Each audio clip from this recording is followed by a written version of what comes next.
après, donc merci. Déjà, c'est à toi. Bon, rapidement, je me présente. J'ai commencé ma carrière en aquaculture dans le secteur privé en Guadeloupe, avec l'élevage des macrobrachiums, on va en parler un peu. Et après, j'ai intégré l'Orstom, l'IRD, et je travaillais sur les huîtres et après en Côte d'Ivoire sur les poissons. Et vers la fin de ma carrière, j'ai commencé à travailler sur un circuit fermé en eau verte. Et on va voir opposition circuit fermé eau verte avec circuit fermé en eau claire, avec collaboration avec Jean-Paul Blancheton, ici présent. Voilà. Bien. Ah, vite, je vais un peu vite. Pour revenir en arrière. Non. Précédent. Juste en dessous, descendez avec la... Ah. D'accord. Voilà. Alors, déjà en 1977, il y avait le démarrage des écloseries de macrobrachium en Martinique, et ça avait été selon une technique mise au point à Hawaï par un japonais. C'était en eau verte. Donc l'élevage larvaire de l'écloserie, c'était en eau verte, mais en circuit ouvert.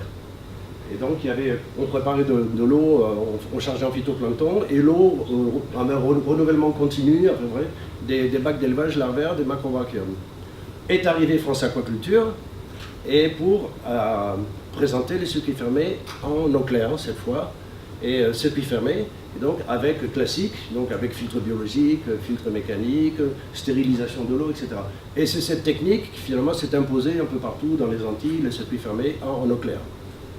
Alors, le rôle du phytoplancton dans les bassins d'élevage, ici le bassin d'élevage de macrobrachium que vous voyez ici en Guadeloupe, et là c'est là que j'ai commencé à comprendre le rôle du phytoplancton épurateur, et notamment suivant l'oxygène dissous, bien sûr, les variations d'oxygène dissous au cours de la journée, et le pH, bien sûr, qui représente le gaz carbonique dissous, et donc l'activité phytoplanctonique et la disponibilité en gaz carbonique dissous dans l'eau.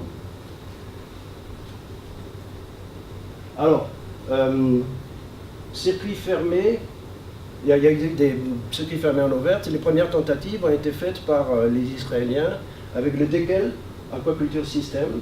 Et là, on voit des images aériennes d'élevage de tilapia, c'est au Pérou, où on voit qu'effectivement, il y a les bassins d'élevage, et il y a un bassin de lagunage, ici, et l'eau est ensuite renvoyée dans les bassins. On voit les bassins de lagunage, les bassins d'élevage et les bassins de lagunage.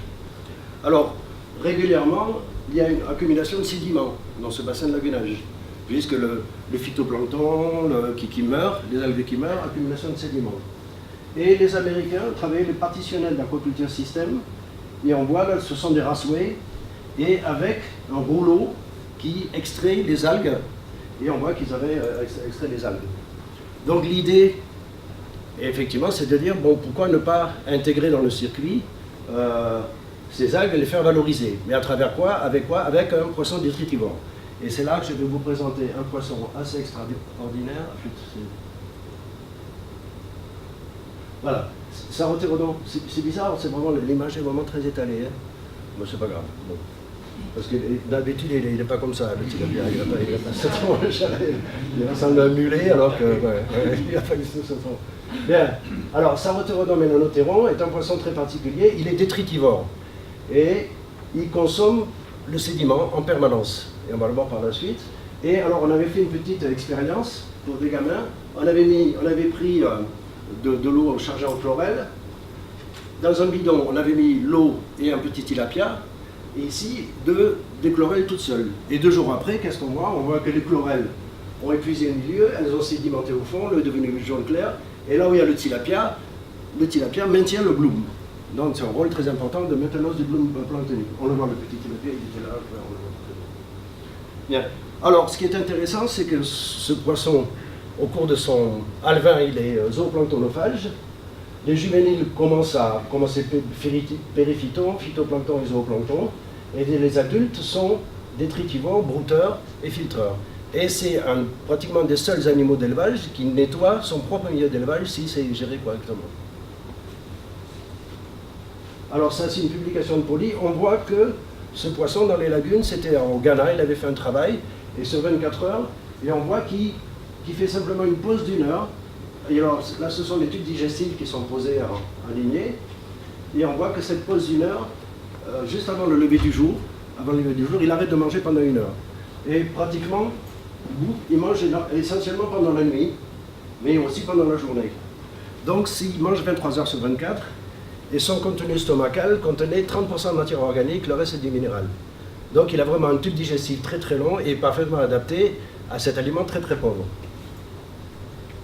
Alors on a fait des tentatives, bien sûr, c'est un poisson très intéressant puisque on le trouve au Sénégal en eau douce, dans le lac de Guers, on le trouve en mer devant Dakar, et on le trouve dans les Sine Saloum et en Casamance à jusqu'à 130 grammes de sel par litre.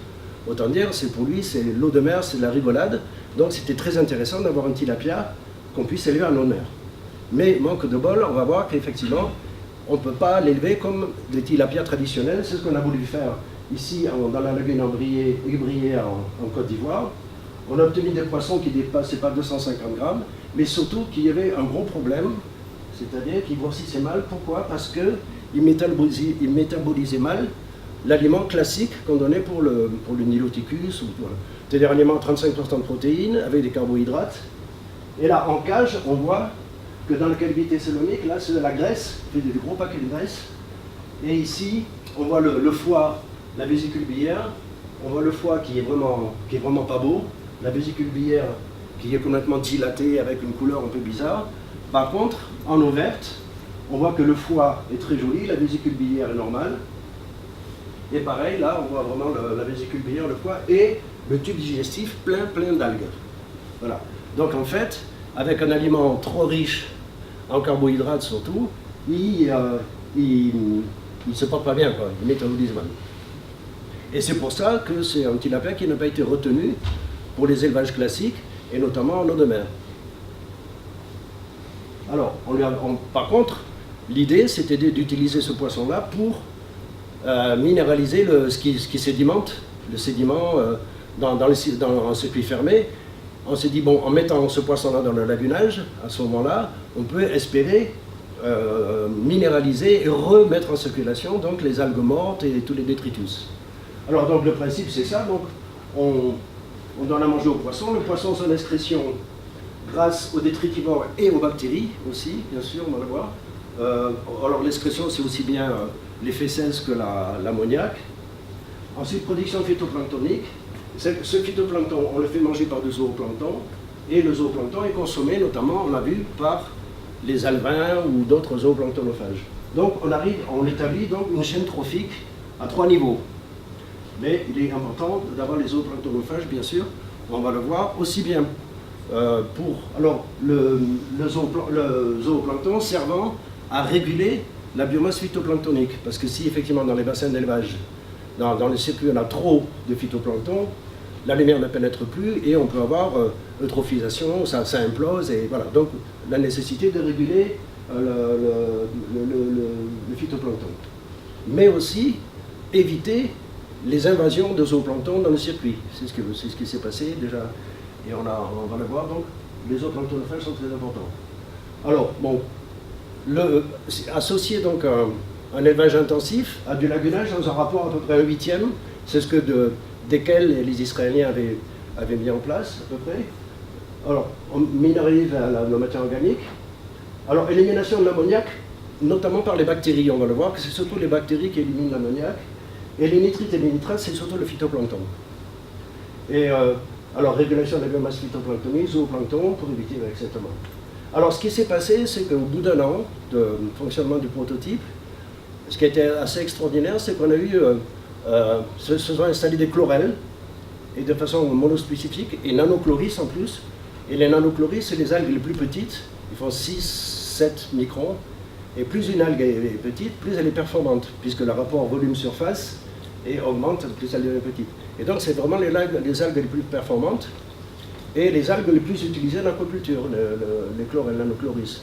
Et on a aussi un ensemencement naturel en zooplancton. On avait essayé avec des copépodes qu'on avait été chercher dans les lagunes, on avait essayé d'ensemencer, ça ne marchait jamais. Et un jour, on a eu un ensemencement spontané en Brachionis plicatilis, en rotifère, et qui est lui aussi le zooplancton pratiquement le plus utilisé en aquaculture.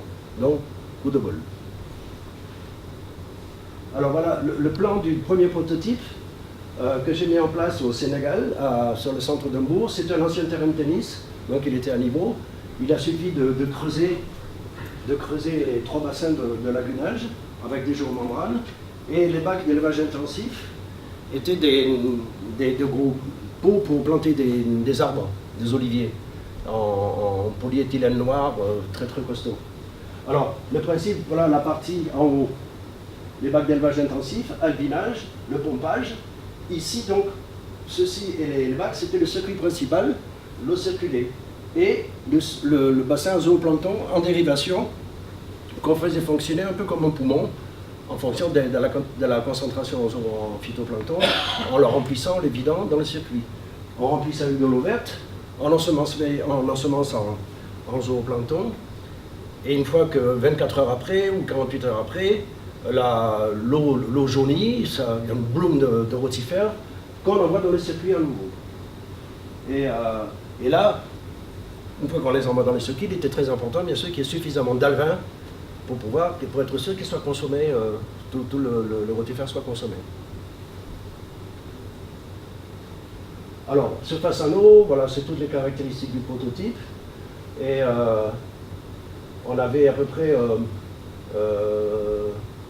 le volume intensif 12 mètres cubes, 78 mètres cubes pour le lagunage. Alors, en intensif, un renouvellement assez important. Et dans le lagunage aussi, 46% par an. Voilà. Et alors, on a utilisé les tilapias, on doit les élever en monosexe. Pourquoi? Parce que lorsqu'ils sont en élevage, lorsqu'on met des mâles et des femelles ensemble, ils se reproduisent tellement qu'au bout d'un moment, il y a plein d'alevins, il y a une surpopulation. Donc on est obligé, normalement, on fait plutôt du monosexe mâle.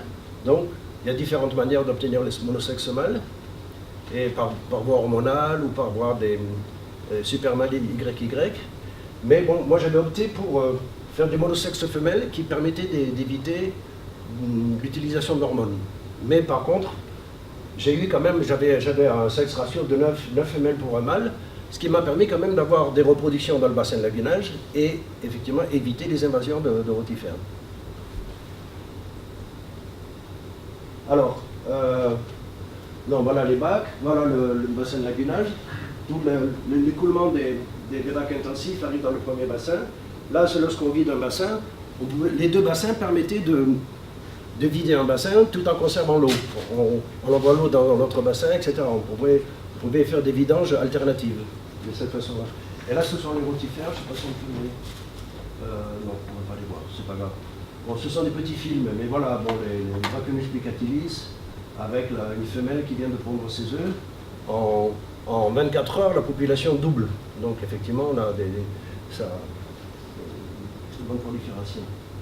Alors, ce qu'on a voulu faire, on a étudié chaque maillon de l'écosystème en faisant des expérimentations, en utilisant des cuvettes avec des triplicats. Et on prenait l'eau du circuit, des poissons, et on a voulu connaître, quantifier chaque niveau trophique en utilisant des cuvettes. Alors on a fait un plan d'expérience, on a, avec les algues et les chlorelles, dilution 0, 30, c'est 90% de dilution, avec témoins des cuvettes sans poisson, des cuvettes avec un poisson non alimenté et des cuvettes avec un poisson alimenté. Et là, voilà le résultat. Donc le témoin, on voit que, là c'est sur 24 heures, donc on avait des échantillonnages, ça durait de 8 heures à 8 heures. Donc toute cette période, bien sûr, c'est pendant la nuit. Et là, pendant la journée. Hein. Et là, qu'est-ce qu'on voit? C'est qu'effectivement, là où il y a une forte concentration en algues, la concentration en algues chute au bout de 24 heures. Elle épuise le milieu, les algues, voilà. Et plus on dilue, plus c'est équilibré. Et vers la fin, on voit que pratiquement à 50% de dilution, elles n'ont pas épuisé tout le milieu, on a à peu près le même niveau d'algues, et surtout ici. Poissons non alimentés, on voit qu'à 0% de dilution, il y a quand même une chute de la concentration en algues, surtout que les poissons ont consommé des algues, ils n'étaient pas alimentés, ils avaient été gardés à jeun pendant 3 jours avant de l'expérimentation. Hein. Par contre, ici, on voit que déjà le poisson contribue à 20% de dilution, qui contribue à faire pousser les algues, puisque là, entre le début et la fin, ici encore plus, et encore plus, et ici encore plus spectaculaire. Et poissons alimentés, bien sûr, là, même à 0% de dilution, il y a vraiment une augmentation de la concentration en algues vraiment significative. Alors ce qui est intéressant, c'est de voir que même pendant la nuit, les algues continuent à pousser, alors qu'il n'y a pas de lumière. Normalement, il n'y a pas de photosynthèse. Pendant la nuit, elles ont continué à pousser.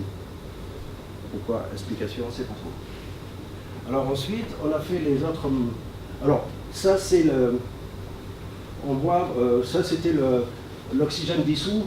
On voit le contrôle, le témoin, poisson alimenté, poisson non alimenté, poisson alimenté. On voit que l'oxygène dissous, bien sûr, diminue en présence des poissons.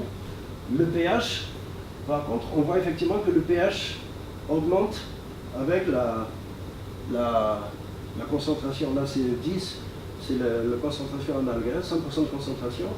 Et on voit entre 15h et 7h le matin, à 7h le matin, donc juste au début du jour, on voit que le pH a augmenté avec la concentration. Ça veut dire qu'effectivement, il y a eu consommation de gaz carbonique, même pendant la nuit. Donc ça corrobore ce qu'on a observé avant. Et pareil, alors c'est moindre bien sûr, et par contre, beaucoup plus de gaz carbonique là où le poisson est alimenté, qui reste... Voilà, puisque le pH est nettement plus bas avec le poisson non alimenté. On le voit ici. Le poisson alimenté, le pH est plus bas et plus important ici. Ensuite, on voit que ça c'est l'ammoniac. La concentration en ammoniac a diminué, mais pas de façon très importante. Par contre, nitrite, nitrate, là c'est spectaculaire. On voit qu'effectivement, pratiquement tous les nitrites et les nitrates ont été consommés par les algues. Donc le rôle essentiel des algues, c'est d'éliminer les nitrites et les nitrates. Et ça, c'est les phosphates.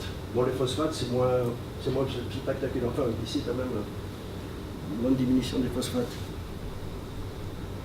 Alors, après, on a fait donc, les mêmes types de manip pour la consommation des algues par les brachionus, et ensuite, consommation des rotifères par les poissons. Et on avait fait aussi bien avec les juvéniles qu'avec les adultes. On a vu que les juvéniles capturent les rotifères visuellement. Par contre, les adultes, sur les branchies, ils ont une glu qui fait que sur cette glu se collent les algues, se collent les rotifères, etc. Donc ils pompent, ils respirent, et ils avalent la glu. Ils s'arrêtent puis ils avalent la glu. Alors, ça c'était le problème du bassin zooplancton. On n'avait fait qu'un bassin. Effectivement, on était obligé de mettre en réserve des rotifères de manière à réensemencer le bassin à chaque fois qu'on le remplissait. Et là, effectivement, on avait un bac de 3 mètres cubes, mais ce n'était pas suffisant. Et du coup, on avait quand même pas mal de sédimentation dans ce bassin zooplancton au bout de 48 heures. Alors, ces sédiments, soit on les renvoyait dans le circuit, soit on les rejetait, selon la densité phytoplanctonique. Donc, on n'a pas eu de recyclage intégral durant cette période, cet essai, parce qu'effectivement, on devait rejeter, une fois sur deux, on devait rejeter du sédiment qu'il y avait dans ce bassin zooplancton. Pourquoi? Parce que l'ensemencement initial n'était pas suffisamment important. Donc on a imaginé par la suite diviser ce bassin en deux et faire des ensemencements réciproques. On vide un bassin, on le nettoie, on remplit, on réensemence avec le bassin d'à côté, etc. Après on vide l'autre, etc. Donc on fait des ensemencements réciproques.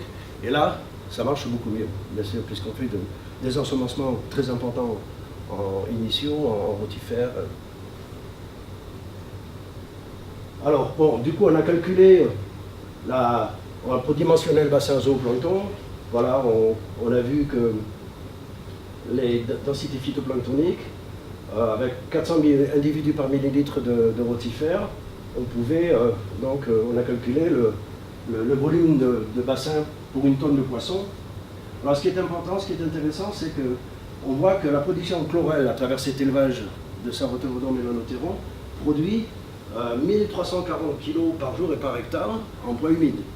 Et c'est quand même une production très importante en biomasse végétale. Et donc ça nous a permis de dimensionner le volume du bassin zooplancton qui représente 1/6 des volumes intensifs plus lagunage. Bon, alors ça c'est tous les résultats de ce premier test prototype. Hein. Alors on n'a pas eu des densités très importantes, bien sûr. Hein. Là, c'était sur une période qui a duré 5 ou 6 mois. Et donc, voilà, c'était les points initiaux, etc. etc. Et, alors, ce qui est important, c'est que la consommation spécifique en eau a été de 799 litres, presque 800 litres donc, d'eau par kilo de poisson produit. Et alors, c'était essentiellement dû. On avait beaucoup d'évaporation. Au Sénégal, c'est une évaporation très importante. Et puis, surtout, on jetait une partie du sédiment. Donc on perdait de l'eau à travers ça. Voilà. Le taux de conversion global, 1,69. Alors que normalement, un élevage de tilapia classique, c'est quand même nettement plus important, le taux de conversion global. Voilà, j'accélère un peu. Alors, ce qui s'est passé, on a eu un accident de parcours, c'est-à-dire qu'on avait vidé les bassins, on avait sorti une grosse quantité d'alevins et de juvéniles. Il y en avait trop, mais on en a trop sorti et on a vidé le bassin zooplancton dans le circuit et des rotifères ont envahi le circuit et ont mangé toutes les chlorelles. Alors, on le voit ici, c'est cette courbe. On voit que les chlorelles se sont cassées la figure, elles ont disparu et au bout d'un mois, elles sont revenues. Et elles ont été remplacées par Tetraselmis et Thalassosierra, qui sont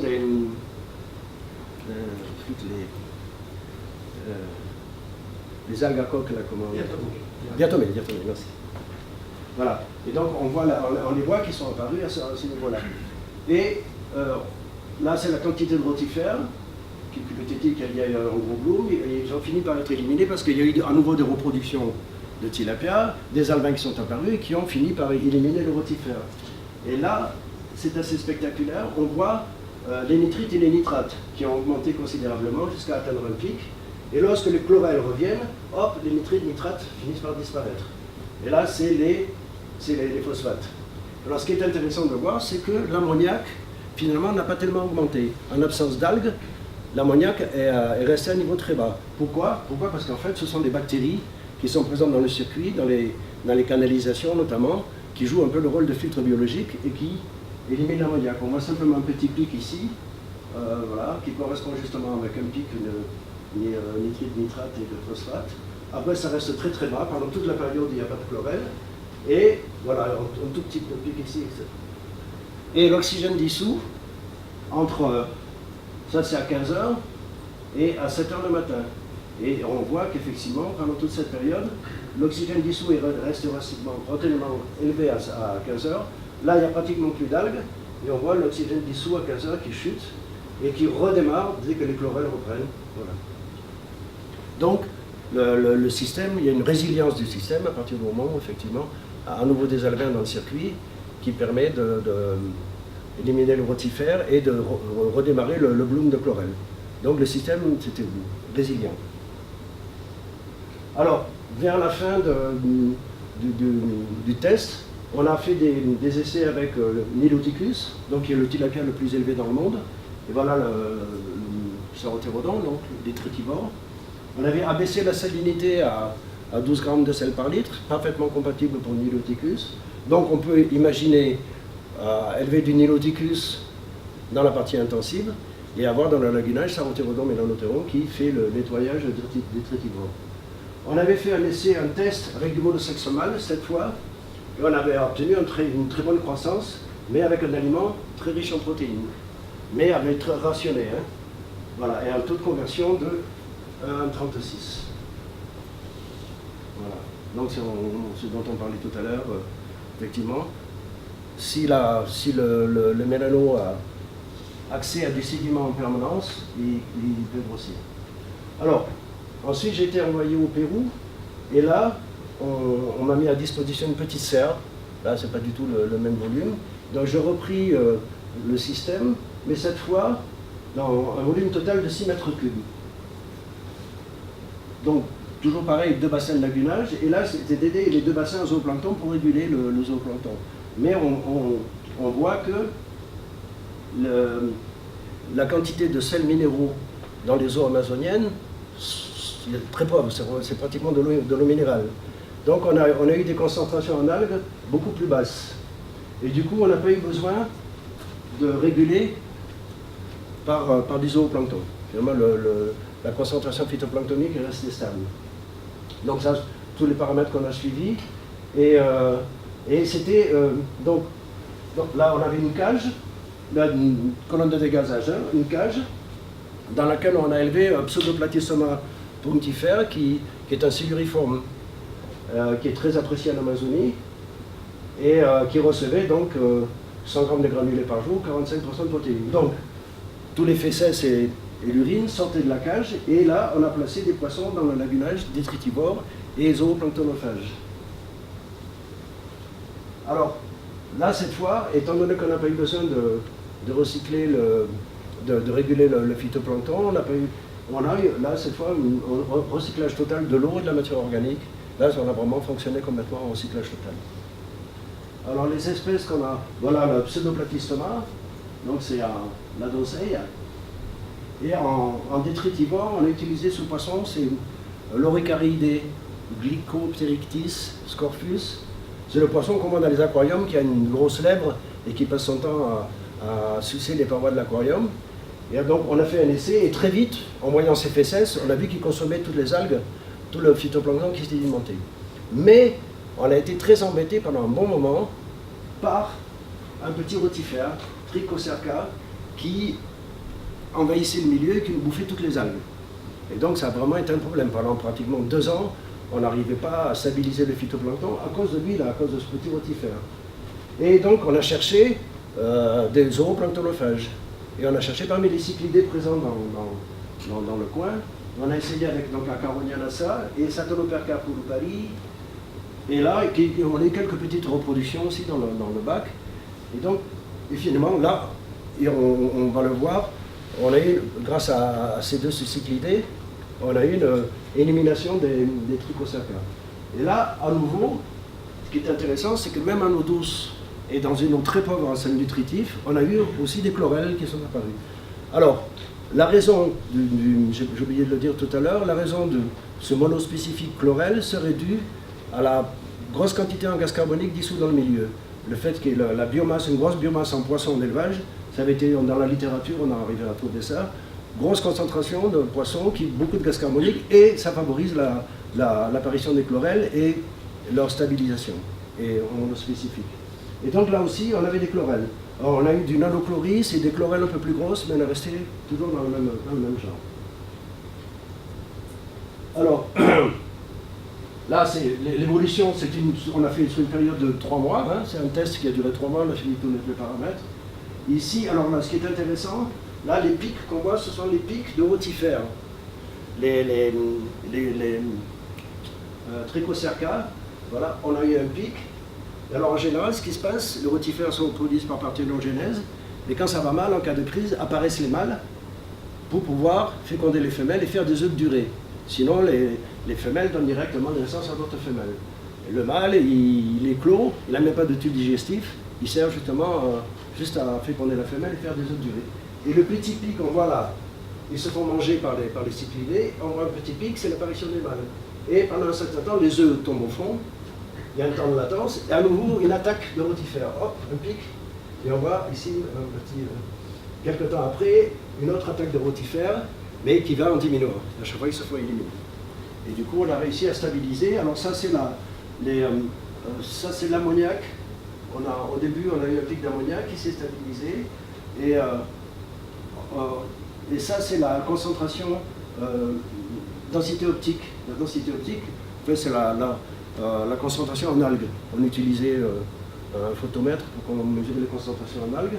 On voit que là, les algues ont diminué considérablement. Et au moment où elles redémarrent, l'ammoniac diminue. Et ça, c'était nitrate et nitrite. Voilà, donc elle arrivait à stabiliser. Et l'ammoniac a diminué jusqu'à à peu près, voilà, avec la concentration en algues qui augmentait. Là, c'est la concentration en Pseudoplatystoma. Au bout d'un moment, on a fait un tri parce que la biomasse dans la cage était trop importante. Mais on a eu une bonne croissance. On a obtenu on est passé de 40 grammes à pratiquement, c'était à la fin, pratiquement 500 grammes de poids en 3 mois. Donc une bonne croissance des Pseudoplatystoma. Et ça, on avait un photomètre qui permettait de mesurer la quantité. Et on voit que là, c'est la concentration en algues, densité optique. Et là, c'est la quantité de lumière reçue. Et on voit que les chlorelles se satisfont de relativement peu de lumière, puisqu'on voit qu'on atteint un plateau. Ça, c'était le maximum de densité optique. Ça correspondrait à 1500 Wh par mètre carré par jour. Et plus on montait, c'est un plateau. Donc ce sont des algues qui arrivent à pousser sans trop de concentration. Alors, là, c'est comparaison donc, entre ce qu'on avait au Sénégal et ce qu'on avait en Amazonie. La quantité au Sénégal, Ca plus magnésium, on avait 69 mg par litre. Lorsqu'on vidait les bassins, on avait du calcaire, des concrétions de calcaire qu'on sortait à la pelle. Donc, on utilisait l'eau du réseau, très chargée en calcaire au Sénégal, et on sortait le calcaire à la pelle.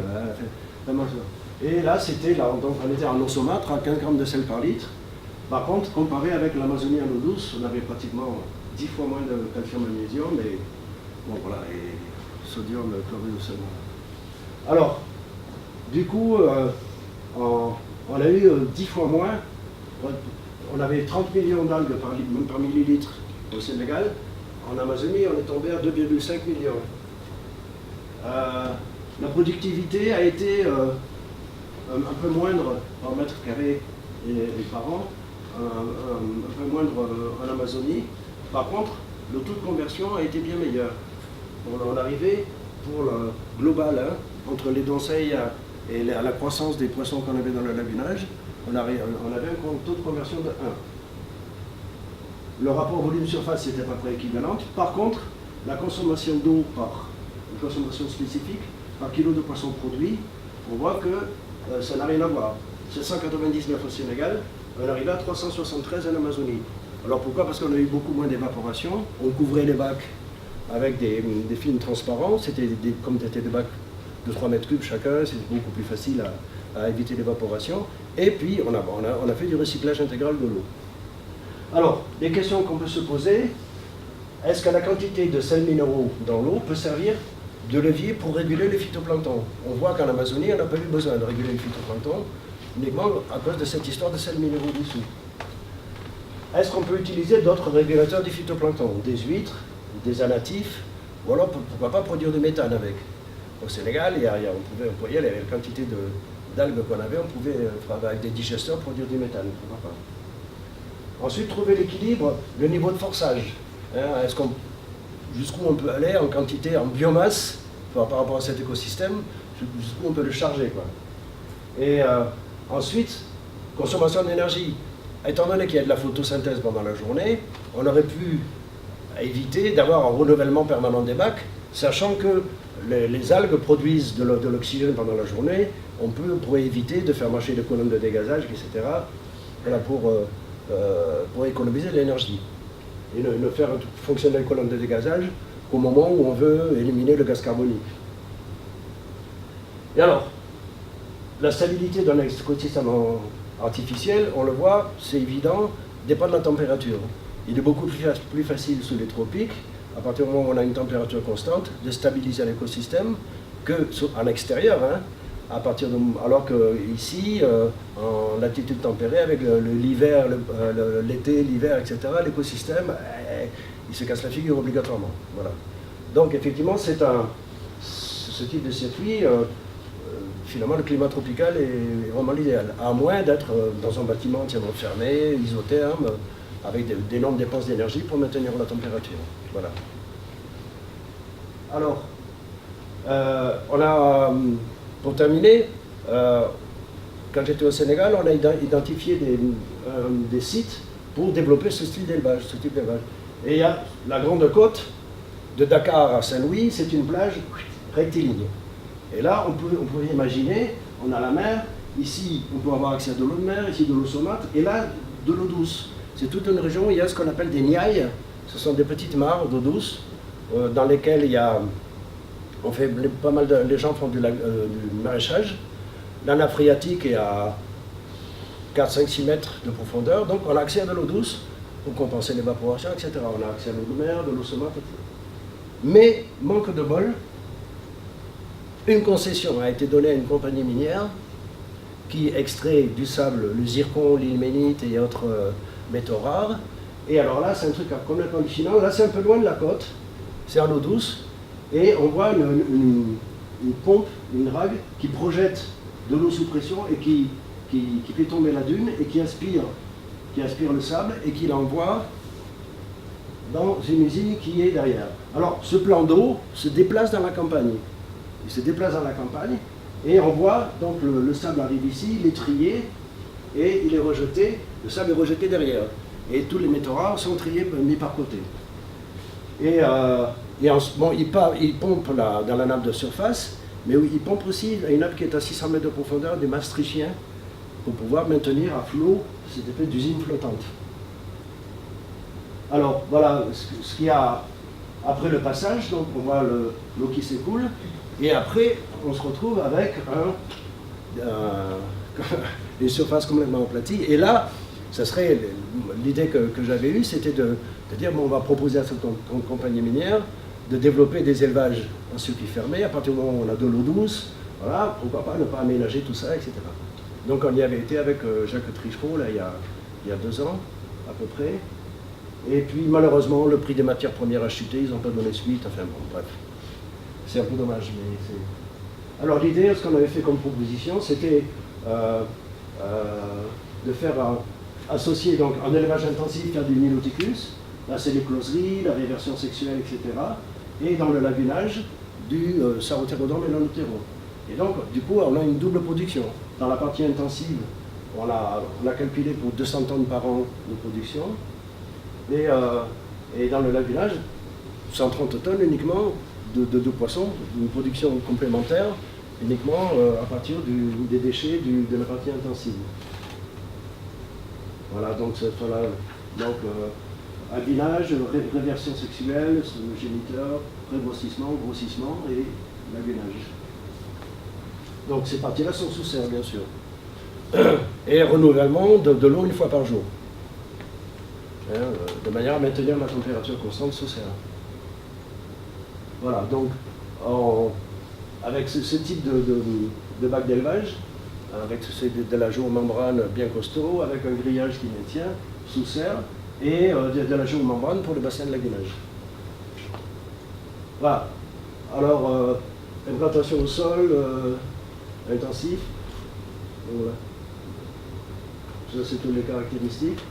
Alors, ça, c'était l'investissement, c'était qu'à 400 000 €. C'est ça, 400 000 €. Et chiffre d'affaires, en 394 000 en année 1 et 915 000 en année 2. Donc, on retourne sur investissement, on avait calculé pratiquement sur 2 ans. Voilà.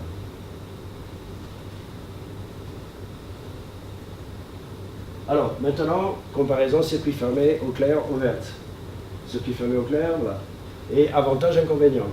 Consommation d'eau, on a vu, un circuit fermé en eau claire, logiquement, à peu près 10% de renouvellement par jour, alors qu'en eau verte, on arrive à 1% de renouvellement en ne compensant que l'évaporation. Par contre, en eau verte, on ne voit pas les poissons qu'on élève. Et ça, lorsqu'on élève de petites larves, on l'a vu avec Pseudoplatystoma, des siluriformes, élever des siluriformes en eau verte, des larves sont tellement petites que c'est pas jouable. Hein. Par contre, avec du tilapia, des alevins tilapia, en eau verte, ça marche très très bien. Voilà, avec de gros poissons, on fait de gros alevins, des gros œufs, donc gros alevins, en eau verte, c'est possible. Implantation au sol, circuit eau claire et réduite. Par contre, circuit eau verte, l'implantation au sol est importante, bien sûr, à cause du lagunage en plus. Le lagunage qui prend la place des filtres bio et du filtre mécanique, il prend énormément plus de place, bien sûr.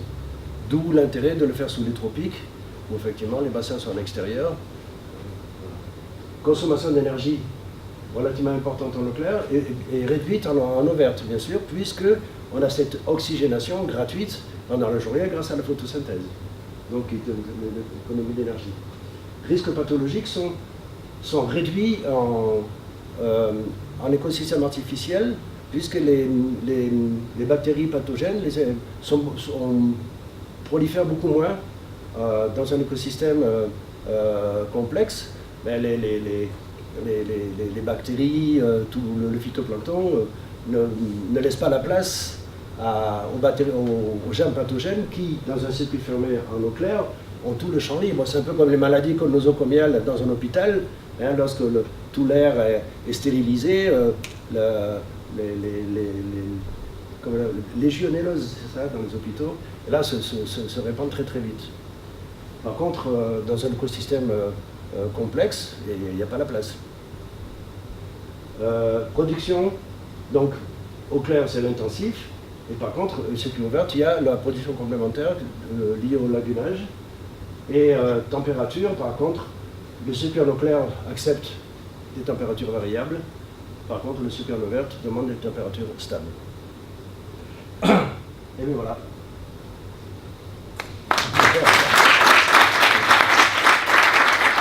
Merci. Ça va, je suis dans les temps? J'ai un peu bourré, mais... On va commencer à Palavas. Est-ce que vous avez des questions? Est-ce que vous entendez? Oui, on vous entend. Bon, ici Denis Lacroix de... Bonjour à Sylvain, vous devez se rappeler de moi depuis 79. Oui. Denis Lacroix. Ma question porte sur l'évaluation économique. Bon, on comprend bien les problèmes que ça pose avec une opposition très claire entre les circuits intensifs, extensifs et puis fermés, non fermés. Est-ce que en potentiel d'application, on a pu faire des estimations d'investissement, soit dans des pays à haute technologie, soit dans des pays à basse technologie? Alors effectivement, on peut penser que le circuit en eau claire dans les pays à basse technologie sera plus difficile à mettre en œuvre qu'un circuit en eau verte, qui demande simplement que des pompes, uniquement des pompes fonctionnant en pompe. Par contre, circuit en eau claire, il y a tout ce qui est filtres à tambour, etc., qui sont beaucoup plus difficiles à mettre en œuvre. Hein. Et les filtres biologiques, les filtres à sable, etc., c'est quand même aussi beaucoup plus délicat au niveau de la maintenance. Est-ce que j'ai répondu à ta question, non? Est-ce qu'il y a une simulation économique de fait permettant de voir clairement, pour permettre à un décideur ou à un développeur quelconque de prendre une décision en matière d'investissement, par exemple, que ce soit en Amazonie, bon là je pense notamment à la Guyane, hein, où il y aura un potentiel d'application éventuellement, ou dans des pays d'Afrique, est-ce qu'il y a un bilan économique en tenant compte de l'investissement, du niveau de formation existant, du marché, du prix moyen estimé? Est-ce qu'on a quelque chose d'un peu plus intégré par rapport à quelqu'un qui voudrait prendre une décision de développement, par exemple? C'est ce qu'on a fait à la fin, là, c'était les dernières diapos. Ce qu'on a proposé à cette compagnie minière, on a proposé donc un élevage de 200 tonnes de Niloticus et 130 tonnes de... Et là, on a tout détaillé. Voilà.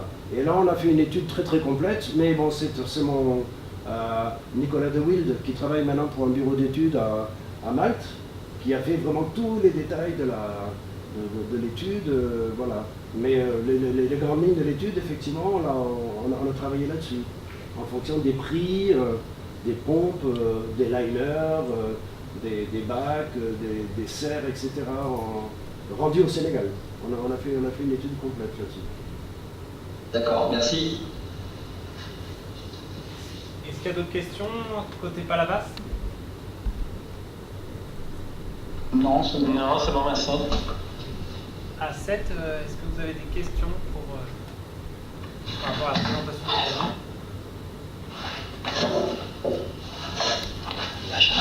C'est vrai pour la bibliothèque. Après, je pense, Sylvain, tu es là un petit moment dans l'après-midi peut-être, pour ceux qui veulent te rencontrer ou échanger. Oui, bien sûr. Voilà. Je ne sais pas, Manuel. Jean-Paul, une question?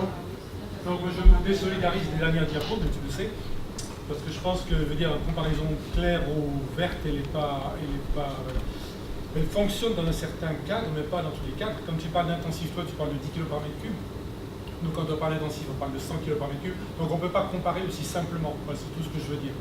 Et je pense que vraiment, il y a des systèmes qui s'adaptent à un environnement et à un type de poisson, et d'autres qui s'adaptent à un autre environnement, à un autre type de poisson. C'est probablement la question que posait Denis Lacroix. Je pense que sur le tilapia, le système SARI est sans doute intéressant. alors que le système au clair a montré qu'il l'était moins.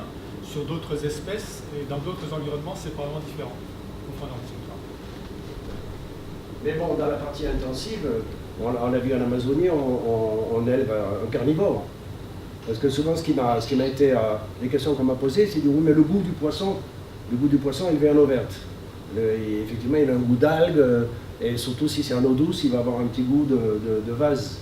Mais si on élève un carnivore, comme les siluriformes, etc., bien sûr, le carnivore n'a pas du tout le goût du milieu. Bon, normalement, le Niloticus, l'élevage intensif du Niloticus en eau claire, c'est 30 kg au mètre cube aussi, c'est pareil. Et on peut penser qu'effectivement, on peut arriver à des densités équivalentes en eau verte, il n'y a pas de raison. Hein. Maintenant, là, on a fait des tests, on était vraiment très faible en densité parce que c'était vraiment des pilotes. Maintenant, ce que je disais à la fin, jusqu'où on peut forcer le système, jusqu'où on peut aller, quoi, en charge. Voilà, c'est ça. C'est ce qui reste à tester, effectivement. J'ai une dernière question. Oui. Tu entends ? Ouais, vas-y. C'est un point très technique.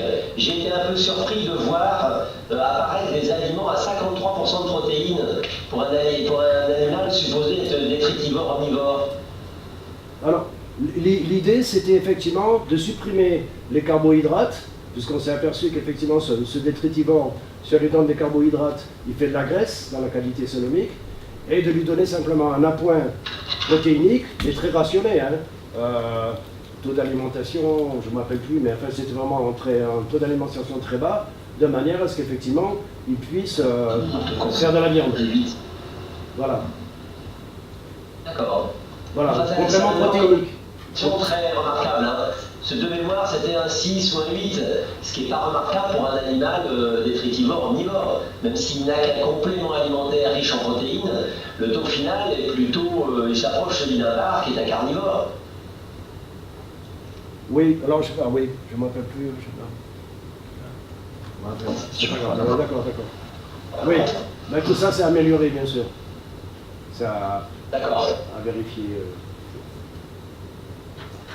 Ok, merci. Et merci encore, et prochain jeudi à la rentrée, donc septembre, pour la reprise de ces séminaires. Merci beaucoup.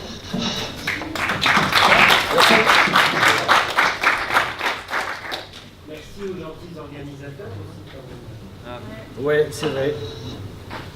Merci. La signature de la grâce, c'est ici. Merci Manu pour l'invitation.